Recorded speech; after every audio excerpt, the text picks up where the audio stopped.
Okay, Kum Lernen, a block Gemara. We are up to Daf Yud Zayin Omer Aleph on top of the page. It's God's Tog. And Omar Rava says Rava, Omar Rav Chizda, in the name of Rav Chizda. Omar Rav Huna, in the name of Rav Huna. Halacha ke Rebbe, the halacha is like Rebbe Belesser, which we finished yesterday's Gemara, and that is that we had two versions of what Rebbe said, but basically, if Yom Tov is on a Friday, you cannot make, not only you cannot make Erev B'Tchumen, since you cannot walk Tchumen Yom Tov, nor can you make Erev Chatzeres as well. And the Gemara, interesting, just want to show you what we learned, that it says over here that he was told, the student was told that that he ruled like Rebbe, and he was told that by Rav, because Rav doesn't agree with Rebbe, that you're ruining things. And the Gemara wants to know, how is he ruining things if Rebbe was machmir that you cannot make an Erev Chatzeros, you cannot make an Erev carrying in courtyards, how is he ruining it? And the Gemara says, Mekalkel Rabbi. Rashi explains, because they're used to carrying in the courtyards, they're going to forget and carry without an Erev.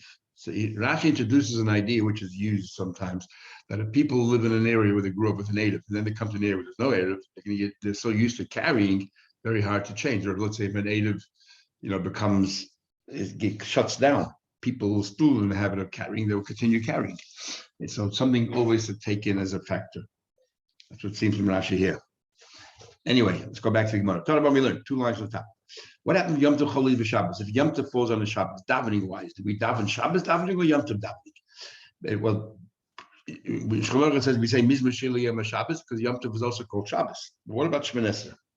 His Beis Shammai says normally Shabbos you have 7 brachas, 3 a preamble, 3 a postscript, and 1 in the middle for Shabbos. Have now 2, 1 for Shabbos and 1 for Yom Tov. Mispal Shmeina, 8 brachas. V'oim mishal Shabbos b'fnei atzmo. You have a separate bracha for Shabbos. Mishal Yom Tov b'fnei atzmo, a separate bracha for Yom Tov. Beis Hillel says no, we don't add any more brachas, but you have a convergence there. Mispal Sheva, Maschil b'shal Shabbos and Misayim shal Shabbos, that you start and end with Shabbos, but v'oim mekadush l'yem b'emtza.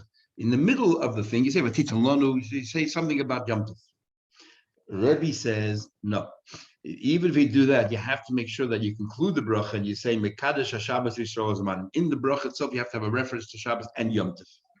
Tani Tana Kamed Ravina. There's a student who learned before Ravina. Mekadesh, he changed the order that you say Mekadesh Yisrael, first Yisrael, and then HaShabbos V'Hazmanim. Now remember, Hashem is Mekadesh, makes holy the Yidden, true, but makes holy the Shabbos v'Hazmanim. Amalei. So it sounds like that the Yisrael are the ones who are making Yom Tov. We decide when Yom Tov will be because we decide when Chodesh will be. But then the word Shabbos, which is written after Yisrael, sounds like the Yisrael are making Shabbos Shabbos. How can it be? Alto you Shabbos Yisrael Mekachle. The order is wrong. The Yidden are making Shabbos holy, but Shabbos Mekachle v'Kaima. Shabbos comes the 7th day. It's automatic. Therefore, we reverse the order and we say Mekadesh HaShabbos. The Eibush should make Shabbos holy. Yisrael, the Eden Vazmanim, the Eden make this manim. We're the ones who make this manim. Amar Rabbi Yisrael says halacha keRebbe. The halacha is like Rebbe. You can turn it to Ravina. Rabbi says halacha like Rebbe, and like Ravina answered that you say you do include Yom Tov in the bracha, and your order is Mekadesh Shabbos Yisrael Vazmanim. Now this is very odd that Ravina, who was from the last generation of Amoraim, had Rabbi Yosef, who was, was the 3rd generation of Amoraim, making a comment. So it must be a different Ravina altogether, or it must be a different Rabbi Yosef. So what we learned? Shabbos shechol lias bereish chedesh. What happens if Shabbos and Rosh Chodesh coincide? What happens then? So Arvis v'shachris and mincha mispal Shabbos. You daven normal Shabbos davening, but you do is you say right? Right? Let's say the way we do it today. The im loy amar, if you forgot to say Yal v'Yovim machzirin, so you have to repeat like any other Rosh Chodesh. Rabbi Lezer says, and we had a big chakira back in Brachas Nachronim, where if you don't say Yal v'Yovim, is the pshat that you didn't daven Shemini Esrei at all, or you daven Shemini Esrei, but you're missing out on the Rosh Chodesh part. So that's why you have to repeat. So we're up to Gemara Yudzayin Amud Aleph, about 20 lines from the top. If Chalamoid and Shabbos coincide, we're talking about the Nusach of davening. So this opinion says the way we do today, normal Shabbos Shemini Esrei, but you say Yal v'Yovim. Rabbi Lezer says, I agree, say Yal v'Yovim, but not by Ritzei, but you say by Hador. The same place where we say Al Hanissim is where you should say Yal v'Yovim. Okay, what about Musafin? What about the Musaf? Maschel b'shel Shabbos, you begin Shabbos, u'misayim b'shel Shabbos, v'ein mekadusha yom be'emtza. You begin and end with Shabbos, and you mention Yom Tov in middle. Rashbag v'Rabbi Yishmael, the Noi shel Rabbi Yechanan ben Baruch Eimrim, they say, Kol mokum shehuskik l'sheva maschel b'shel Shabbos, u'misayim shel Shabbos. And they say whatever they disagree with the three davenings as well. They say not only by Muslim, they say also by Shachar and Chamayim. If you begin Shabbos and Shabbos, and you say Kedusha Hayom, and you say Kedusha Hayom in the middle. Omar Rav. So Rav says, Ein halacha. In other words, they say you say Batit Malona, whatever is right in the middle. But previously, the Tanakama said what you do is you say Yal Yavai by you to say. But we follow what the Tanakama said, which is what you say Yal Yavai by Ritzei. A person can make an Eid of Tchumin. Let's say you have Yom Tov Thursday and Friday, and you remember that on Wednesday you didn't make an Eid of Tchumin, you wanted to walk further, so you can make it. What do you call it? You can make an Eid of Tchumin on Thursday and make it tonight and say if today is Yom Tov and then tomorrow is weekday, so therefore my Erev Chumin is no good. We said before you cannot make Erev Chumin on Yom Tov. So then, so what do you call it? Sorry, if Thursday was a weekday, tomorrow is Yom Tov, no problem. This is my Erev Chumin. And what about the other way around? If Thursday was the Yom Tov and Friday was a weekday, and then you do it again, repeat the exercise again on Friday, and you say the same thing. If today is Yom Tov, well, my Tchumen from yesterday was good enough. Today if yesterday was Yom Tov, my Tchumen yesterday was no good, but today's Tchumen is all right. So that's what you do when it comes to Eid Tchumen. Or by Eid of Tavshilin, if you forgot, you can also make it tonight, but you don't have to repeat the second day because of Monoshech. Thursday, you remembered you didn't make an Eid Tchumen, an Eid of Tavshilin. So you make an Eid of Tavshilin, then and you make this Monoshech. If today's Yom Tov, then tomorrow, if tomorrow is Yom Tov, today's a weekday, I made a valid Eid of Tavshilin. If today's Yom Tov, then tomorrow's a weekday, I don't need an Eid of Tavshilin. I can just cook for Yom Tov. So you don't have to repeat the exercise on Friday again. You can do the same thing. You must make it tonight. One is that you're allowed to do Eid Tchumen, make it tonight. Koshken surely Eid Tavshilin. Surely you can make it tonight. Eid Tavshilin, it's even easy. But a man Eid Tavshilin, I'll Eid Tchumen loy. But not to do Eid Tchumen. They hold maybe only you can make this condition when it comes to Eid Tavshilin, but you cannot do it Eid Tchumen. Why not? Because what you're doing is you are being koine shvisa. Now, even though the second day Yom Tov is only a suffix, meaning I'm saying to be a dana, but the fact is you're buying something. It's Eid Tavshilin is more just a nominal sign, something symbolic. Eid Tchumen is you're buying. Remember, you're buying like a home. You're setting up a residence 2,000 amos away from your home, and therefore that's like your koine shvisa. That we don't want you to do in Yom Tov, even if it's only a suffix Yom Tov. My time is mikdash shvisa b'Shabbat v'loy. We don't want you to buy anything, but Eid Tavshilin, you're not buying anything. Plus, it's doing the covenant. You're doing it in honor to honor the Shabbos, as we said before. Therefore, you're allowed to. Tanam, we learned ein oifting be Yom Tov l'chavede. Not only can't you cook from Yom Tov to Shabbos, you cannot cook from one day Yom Tov to the next day Yom Tov. You cannot cook from one day Yom Tov to the next day Yom Tov. So the Gemara, however, but in truth they said, Isha, a woman, you said you're not a big bread, but a woman, sorry, Memala Isha, a woman can fill up kol hagdela basa. If a woman, let's say, needs only one piece of flesh for Yom Tov, she can fill up the entire pot with flesh, a lot more than what she really needs. All she needs really is one piece of meat. But since there's no extra effort required, whether you put in one slab of meat into a pot or you put in 10 slabs, so you can do that. A baker can fill up a barrel of water. They need water for the bake. He can fill up an entire barrel, even though he only needs a little bit. Even though you only need one jug, because again, it's one activity. But when it comes to baking challah, let's say, and for Yom Tov, for that day, you only need one challah. You cannot say, well, I can bake one, I can bake 10, because there's extra effort for each individual challah, and there's no excuse for it. Anyway, for the you only can bake what you need for that day and no more. Rab Shimon ben Elazar, no, I think that you're allowed to have more bread in the oven as well because it benefits the challah of today. How? Let's say the oven can fill, small oven can fill 10 loaves of bread. You can fill it with 10 loaves. I only need one challah. Doesn't matter. As Rashi explains, the ovens were small. They used to put the bread on the walls itself, attach the bread to the walls itself, and therefore it reduces the amount of space in the oven, so the heat is much more intense. And therefore all the bread bakes better. So having more bread in the oven benefits the Yom Tov as well, if you're allowed to. You can bake more bread than you need to because it benefits what you're doing. So basically, we learned tonight, you're allowed to add as much as you want into one pot, even though you only need one, which is important, as we'll see later. If you forgot to make an Eretz of Shilin and there's no one else in town that had your mind, because no one else there, let's say, you can still cook for Yom Tov Mashal and have extras with Susi. We ask an interesting question. If you didn't place Eretz of Shilin, so you cannot cook for Yom Tov or bake for Yom Tov. What about, so you're not allowed to go ahead and do a malach of preparing for Yom Tov. What about kimchi? What about your flour? Does your flour become us as well? So you can't have somebody else come into your house and do it for you because your flour doesn't, or no, you're us. But the flour is mutter, so somebody else can come into the house and bake and cook for you. So the question is, who nesa v'kimcha nesa? The flour is also us, or who nesa? You're not allowed. It's forbidden for you to do any malacha, baking, cooking. But they ain't kimcha nesa. But your flour is not us, and somebody else can come in and cook for you. Says the Gemara, the mine after minil.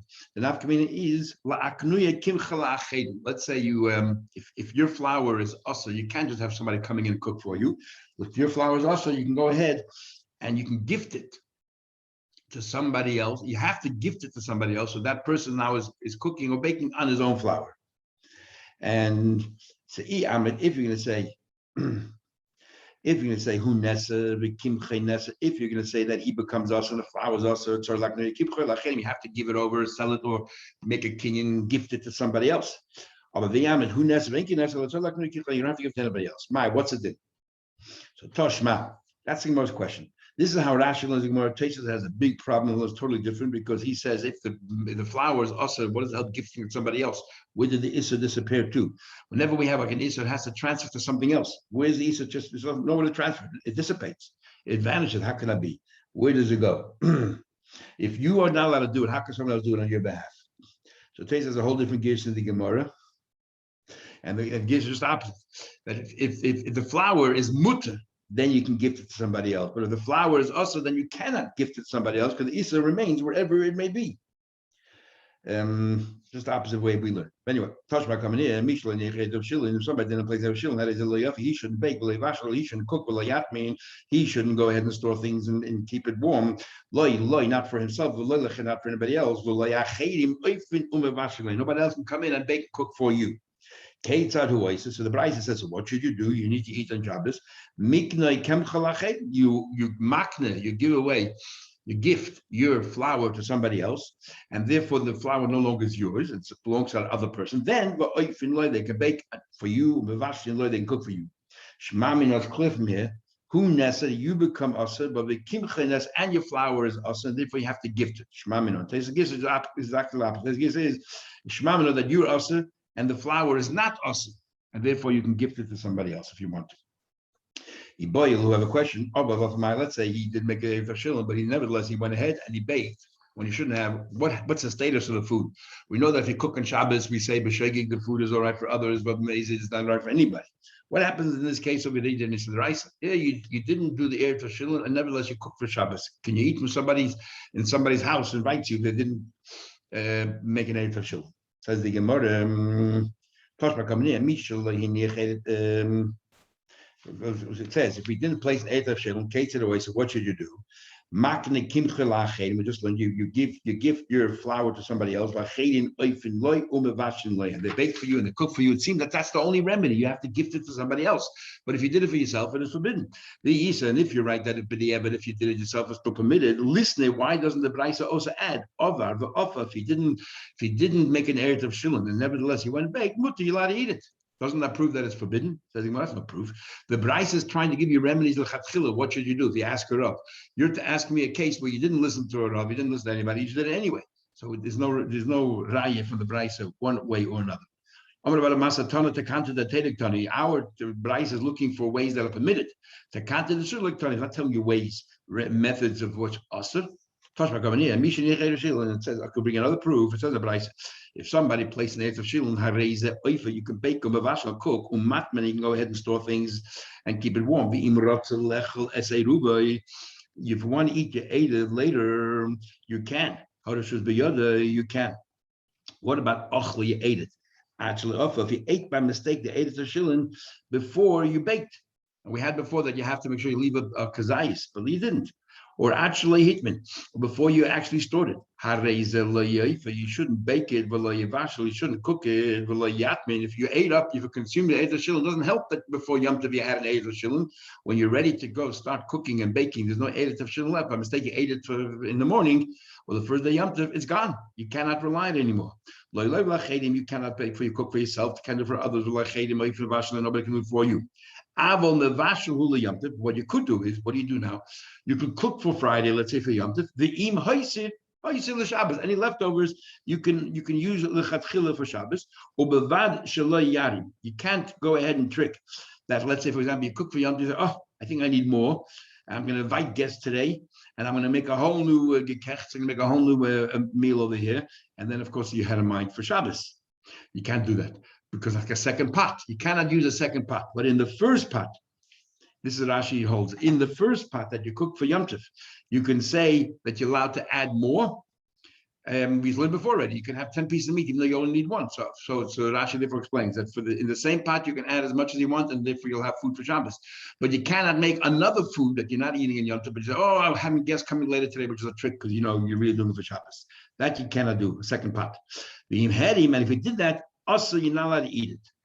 So we see clearly from here that if you did harama trickery, the food is awesome. So you would think likewise, if you didn't do eighth of shilling, the food itself is awesome.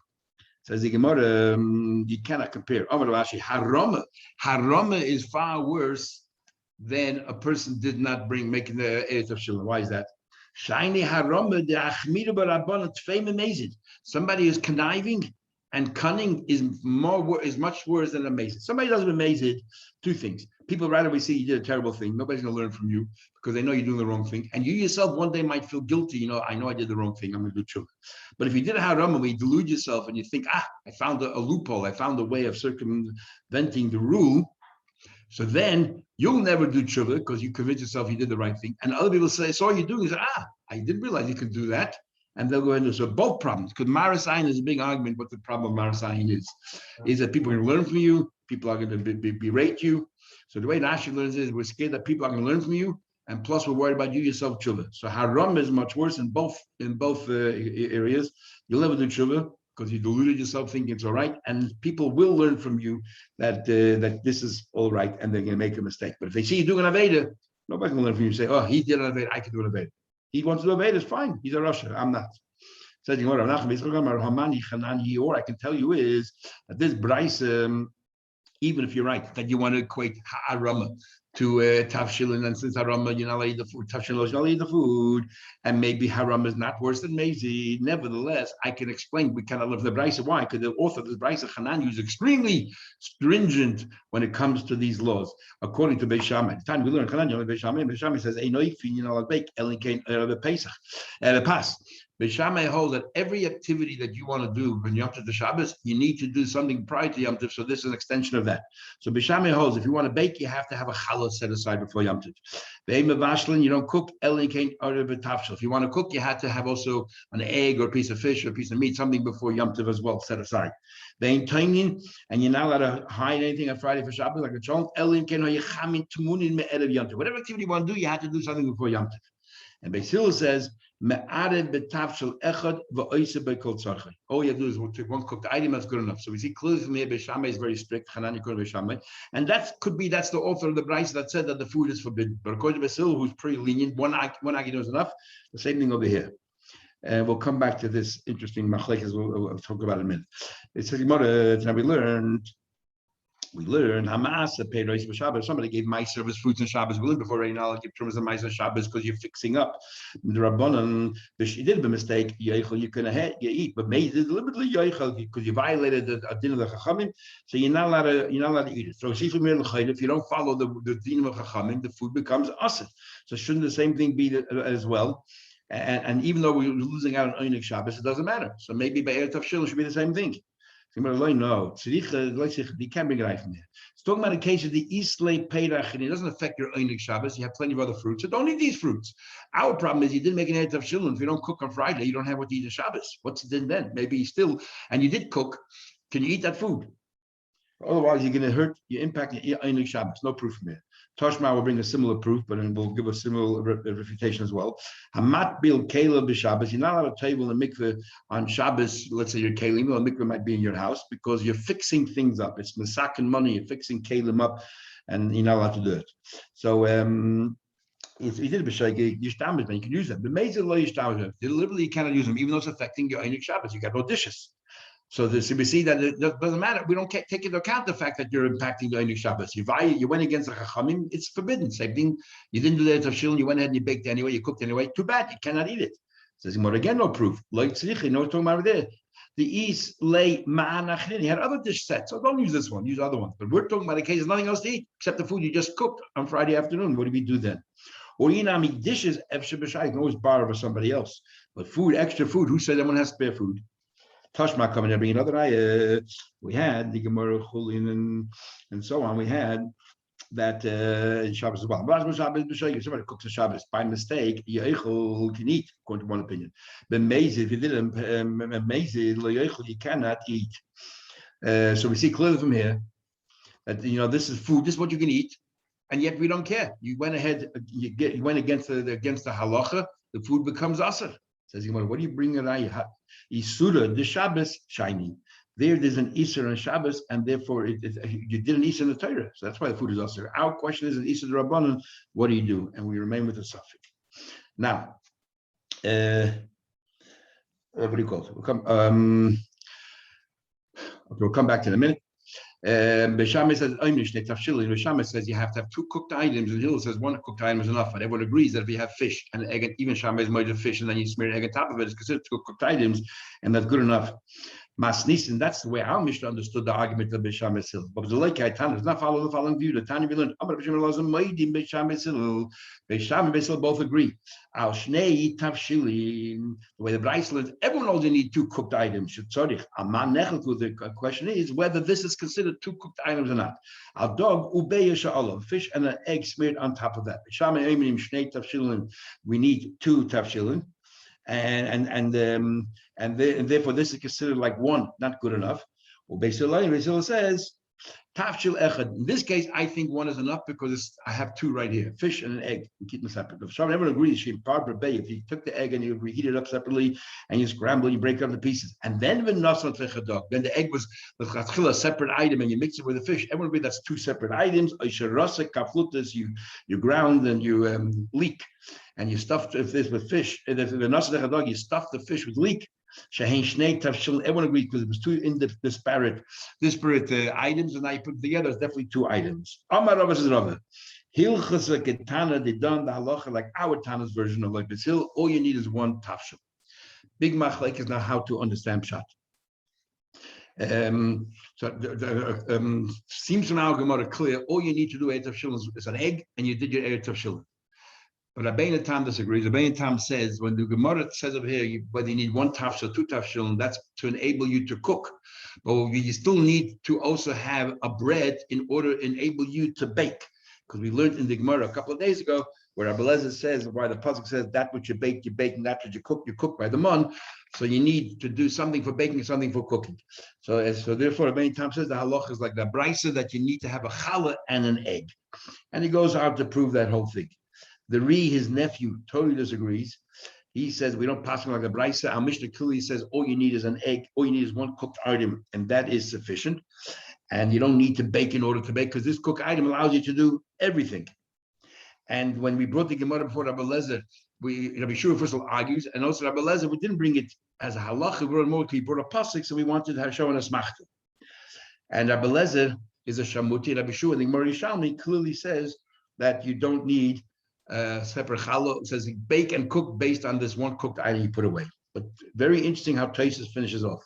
You don't find this often. 2 lines at the end of Taisus, end of the page. I'll just read it to you because it's interesting. The